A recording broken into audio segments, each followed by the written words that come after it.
ស្ដីបងប្អូនមកឆាសាច់គោក្រងម្រះព្រៅទាំងអស់គ្នាមុនដំបូងយើងដាក់ប្រេងឆាទៅ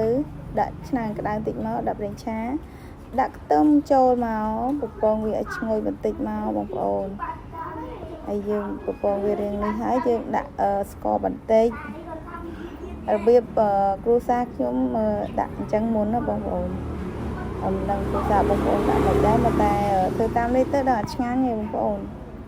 ហើយយើងនេះវាឲ្យបន្តិចមកឲ្យរៀងក្រហមបន្តិចយើងចាក់ទឹកត្រីចូលហើយឈ្ងុយផ្ទះ2ផ្ទះ3ដែរបងប្អូនអើយ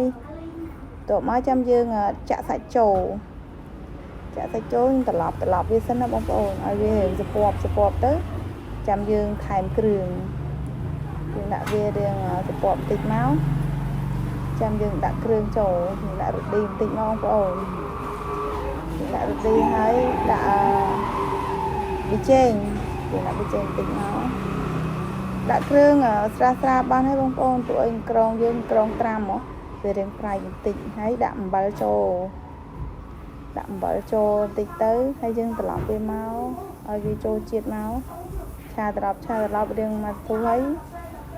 ដាក់ប្រេងខ្យងចូលបន្តិចទៀត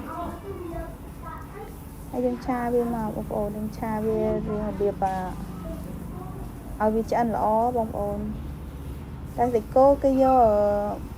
ឆ្អិនមកហ្មងបងប្អូនកុំឲ្យឆ្អិនជ្រុលពេកវារឹងវិញហើយទៅពេលនេះទៅយើងចាក់អង្ក្រងចូលមកហើយជាមួយម្ទេសយើងមកចាក់ហើយយើងច្បល់វាមកយើងឆាវាបន្តិចមកឲ្យវាចូលជាតិទៅតាមផ្លែបានហើយបងប្អូនយើងចាក់ម្រះព្រៅទៅត្រឡប់ទៅមកត្រឡប់2ត្រឡប់បានហើយបងប្អូនកុំឲ្យវាស្លោកពេកបងប្អូនតែប៉ុណ្ណឹងរួចជាការត្រាច់បងប្អូនឆ្ងាញ់ហើយបងប្អូនអើយជាតិត្មង